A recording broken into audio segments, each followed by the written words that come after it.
Alors, abonnez-vous massivement et surtout n'oubliez pas de décrocher la cloche de notification pour ne rater aucun de nos programmes. RK Pro TV. Tonda Yesu, tonda Nzambi moyame, okangi tonda nani, wakakalendai bidi la se.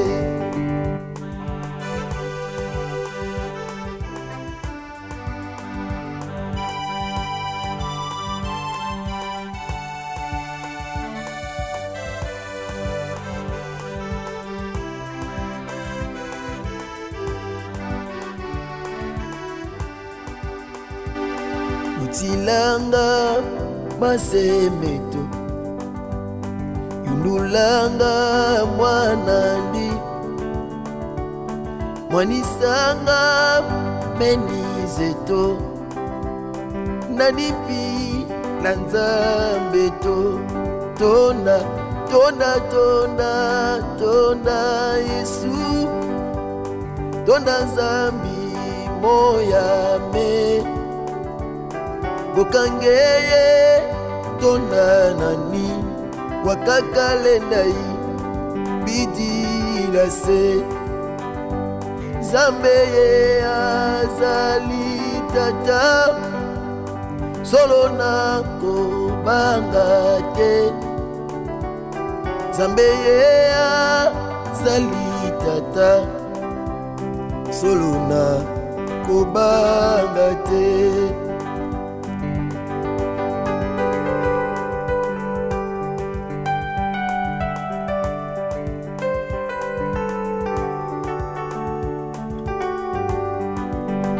Betelaki maboko yayo. Hey, Yesu Kristo Nazareth. Fokulendi la salu kia kineneko,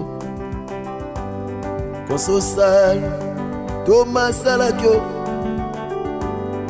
betela e maboko abongi na lokumwe, folo kia kukesesa ge mama, folo kia kukesesa, folo kia kukesesa. Sila vuya vilange wasongayo, folo kia kukesesa gedibundu, folo kia kukesesa, folo kia kukesesa. Sila vuya vilange wasongayo, folo kia kukesesa. Vokulendi sala salu kia kineneko, koso salu toma salakyo, na beti mololo bukaikama, folo kia kukesesa mama, folo kia kukesesa, folo kia kukesesa. Au commencement était la parole, et la parole est Christ. Radio Parole Vie, la radio qui donne la vie à travers la parole. Mbote Shalom, chers auditeurs de la radio Parole Vie, la RPV, la radio chrétienne, une radio en ligne. Oizana objectif moko ya kote ya sango malamu ya Yesu Christ wa Nazareth nzamba solope ya bomo. Bien-aimés dans le Seigneur, Baye kosa la lecture ya temps, de comprendre que les temps sont tellement durs. Bien-aimés dans le Seigneur, ozo senga un attachement solide nanzambe pona été bien-aimé. To pengwa te to lembate, to perdre espoir te parce que mukili a lu rezo kendela na bandi bazana matu akoyoka bazoyoka pe bazo sosola lolenge nini nazoloba par la grâce de Dieu. Ya Radio Parole Vie, c'est une radio en ligne. Une radio bien-aimée en ligne, une radio chrétienne. Ils ont un objectif moko ya côté ya Yesu Messia Nazareth, Jésus mort, enseveli. Donc et Christ, un Jésus crucifié. mort, enseveli, mais ressuscité dans le 3e jour. Donc, il est autrement appelé le ressuscité du 3e jour. Jésus-Christ de Nazareth, le Dieu vivant et véritable. Merci papa, merci maman, bien-aimé dans le Seigneur. Vous savez, rien ne peut remplacer la parole qui est Christ. Na kata mukile loko mokote iko remplacer liloba na Nzambe. Bien-aimé, zana malobo to yoka ibangisa me pesa bo moite. Zana malobo to yoka ibangisa intimida. Mais bien-aimé, et ça la biso mabete. Mais liloba oyo koki ko impacter via mutu. Liloba oyo koko mema mutu na réussite. Seule la parole de Dieu. Au réaliser, les gens ont belé, alinga bimamboka, alinga déplacé, alinga sale loko tel, bampaka bazue balexé na samakolo, basopelier bien aimé, bamakazu, bafoulier maïna munoko, tout ça, m'au réaliser, azobika ba conséquences échec parce que mutu, azana makokite, yako longi sa muninga ne mutu. Voilà pourquoi la Bible dit, maudit soit celui qui se confie à l'homme, mais béni soit celui qui se confie en l'Éternel. Bien-aimé Toza, na numéro 6 kalelo par la grâce de Dieu. Tobon de l'Anzam. Yesu Massa Nazareth Nzamba solo pe abomoy. Papa, maman, yo kataka pongi tango nyonso. Okataka pongi butu nyonso. Na souci pe bolingo. Yalelo bana Nzambe oyefanda kata mutema nozo talisa koza penza mu Kristo ya solo solo. Nanga tobon de lepai tozwami. Yesu Massa Nazareth Nzamba solo pe abomoy pe elonga. Tata topesio merci. Pona ngonga oyo epesameli biso ya kopusa liboso na yo pia kokabwa liloba na yo na libota no porte à travers le monde entier. Tata tikali lobo emema bomoi loba oyo emema restauration na peuple na yo Seigneur afin que litatoli etangama na mitema bato na kombo na Yesu Masia Nazareth Nzamba solo pe bomoi nde tobondeli pe tolobi amen. Merci papa, merci maman. La bandi bien-aimé dans le Seigneur. Vous avez belé partout à travers le monde entier. La tienne a causé la émission Parole Vie. Une émission à caractère évangélique. Où ils ont un objectif moko bien aimé. Yako tombo la misala à Christ na croix. Ya thème tu te partager na tongo lelo. Oh toko continuer à ngope lobby samedi. Na mkona biso ko kilabile o to zalaka nango. Bien aimé dans le Seigneur. Oh pel lundi na intercession internationale des familles. Toko continuer na ngo. Mes alliés, ma vie doit être redressée. Ma vie doit être redressée. Bien-aimé, thème est présenté à Bisso et loko même les en a 4 autres luttes loba. Thème est tel sa Bisso pensée il y a prédicateur. Pour prédicateur, azu makanisi Nzambe. Donc cette parole, c'est une parole de Dieu. Autre benga oracle. L'oracle, c'est la pensée de Dieu exprimée par un prophète, exprimée par un messager, exprimée par un envoyé de Dieu. Bien-aimé, c'est un oracle de l'Éternel. Ma vie doit être redressée. Donc la personne qui parle dans ce thème, c'est une personne qui a une vie courbée. On ne peut que redresser ce qui est courbé. Donc Mouta Zoloba, Alembi vie courbée. Alembi formement songolo au viezois. Vie chrétienne courbée. Ma projet courbé. Vie de prière courbé. Nyon son avis naye courbé.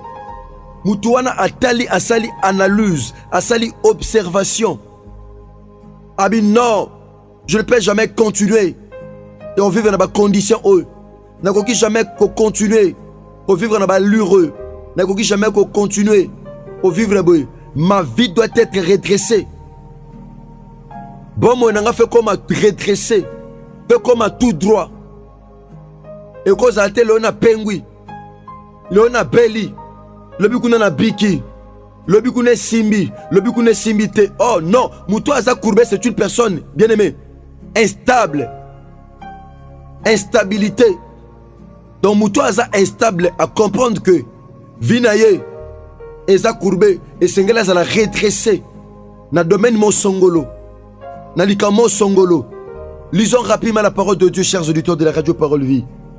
La Bible dit ceci dans Luc chapitre 13 en commençant par le verset 10e. Écoutez ce que nous dit la Bible. Jésus enseignait dans une des synagogues le jour du sabbat Et voici, il y avait là une femme possédée d'un esprit impur qui la rendait infirme depuis 18 ans. Bien-aimé, Christ azotea na synagogue, denga azotea na kata radio, na kata studio.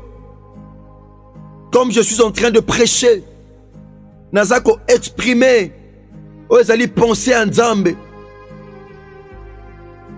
Il y avait là une femme qui était possédée.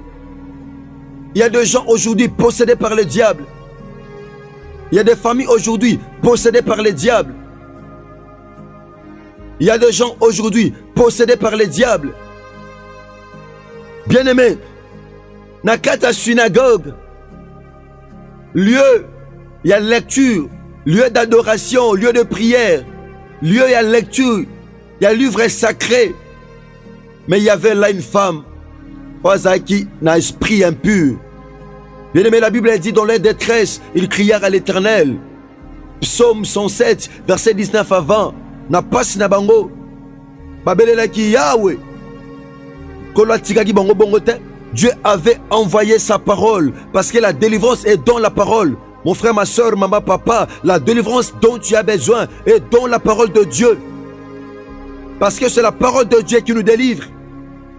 La délivrance dont nous avons besoin, les témoignages dont nous avons besoin, l'élévation dont nous avons besoin, chers bien-aimés, vous qui me suivez ce matin, c'est dans la parole de Dieu. Cette femme était possédée, bien-aimés. Or, Christ était en train de prêcher. Azotea mukolo sabbat. Ozaki strictement interdit.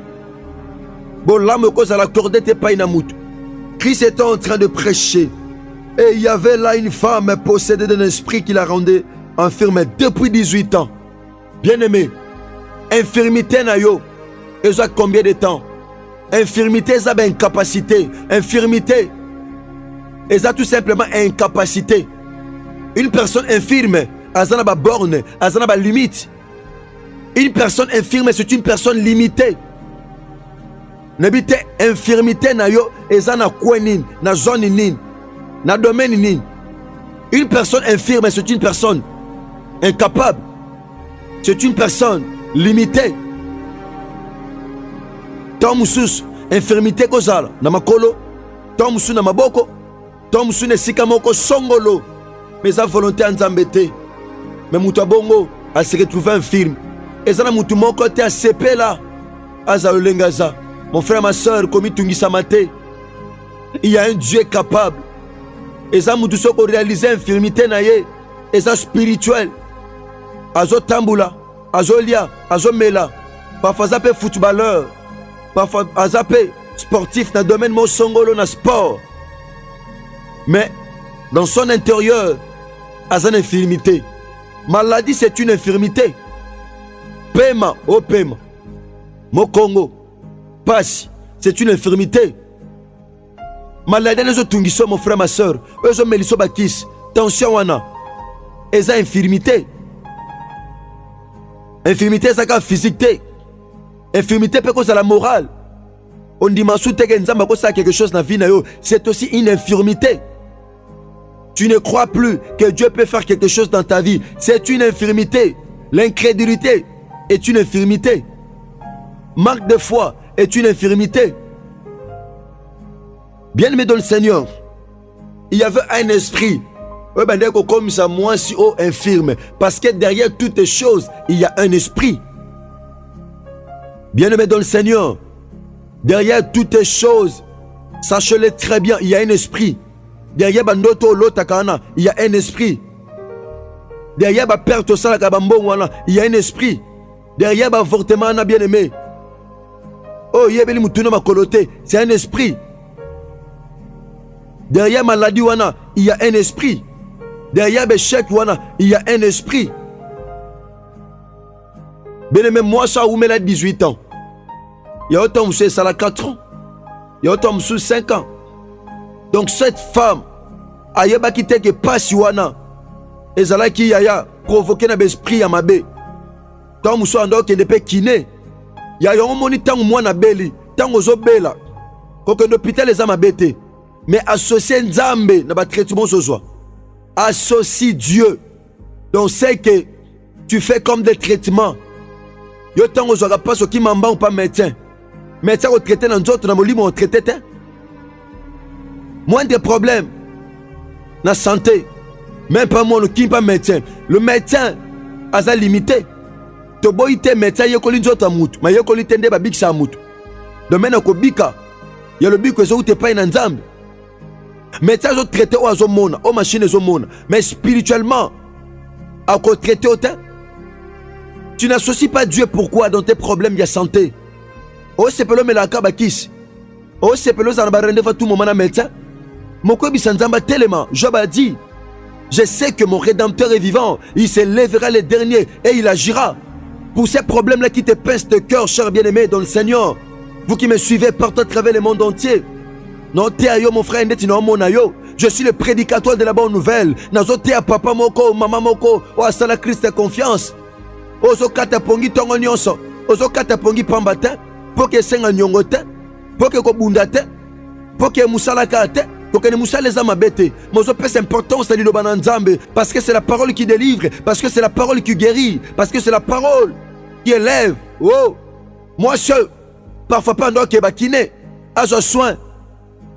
Il y a soit moni maladie moi je persister dans d'autres nayo. Yaya, lukela Nzambe. 1 mois, 2 mois, 3 mois. Bato zo bela simano bazo bika. Bien aimé. Tellement belle Nzambe. Cette femme, bien-aimée, Azalaki n'a infirmité depuis 18 ans. Elle était courbée. Pendant que je parle, les anabatos santé à courbée. Célibat, et là ta famille.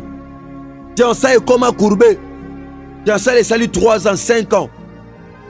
Et comme quand il y a un fan, ma cantaliba le longwe. Wana na famille bagumba da mabal. Eh. Il y a une famille bagumba da libal. Vous avez une procédure à l'ibala, un processus. Vous avez avancer et je promettre.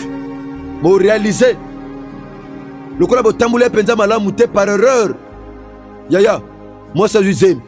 Tu fais d'accord bon après. Ko bota, boto salamakam. Au moins après vous le misata na gumba libala.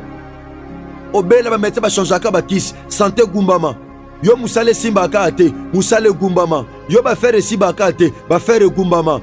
Yo voyage si bakate, voyage gumbama, o dépenser mbongo trop pour na voyage wana mais rien ne va. Nazo déclarer na kombo ne sumasi à Nazareth. Nzamba solo pe a bon moy, Nzamba elonga, nazo sa moto moko. Moi si pe mobali, papa maman.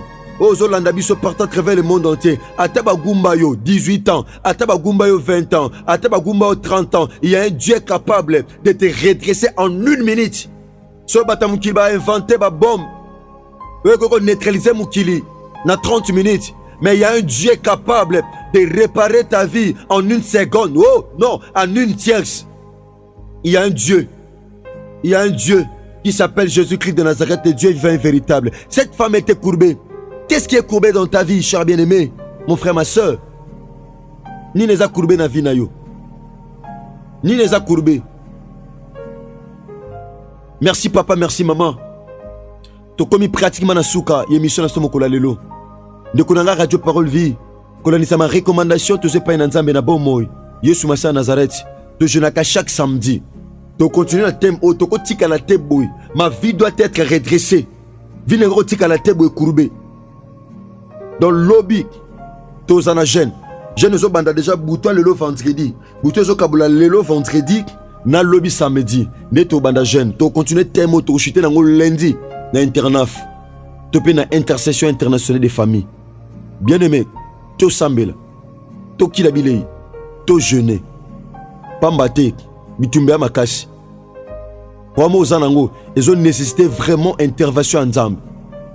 Merci bébé, ça a confiance. Le but au kilabilei, tropé, c'est ce programme déjà na tongo makasi, ndenge to procéder. Je pense que bandoko déjà besoin, libako kilabilei nabiso, oyebi déjà ndenge to evra kamukolo ango par la grâce de Dieu. Merci papa, merci maman. Là je dis un grand merci à mes frères bien-aimés. Ndeko nanga nata kifuta ozakina si ma caméra, longona ndeko Rais Kangi, nandeko Bogos Anderson. Yesu masa Nazareth apambola bino. Nazongi na régie et longona ingénieur Gersan Pemba,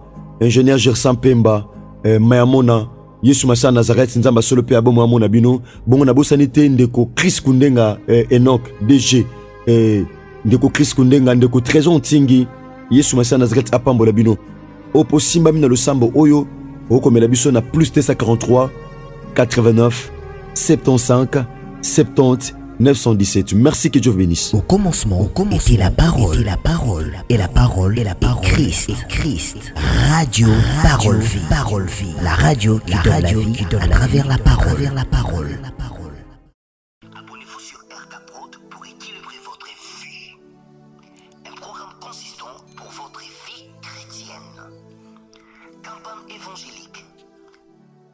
Prédication. Prière.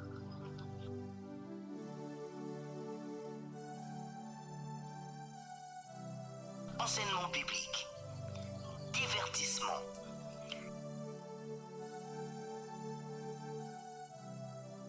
Cinéma.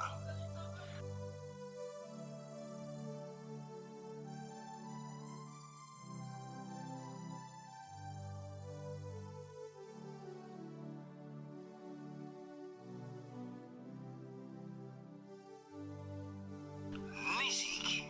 Alors, abonnez-vous et n'oubliez pas de décrocher la cloche des notifications pour être informé à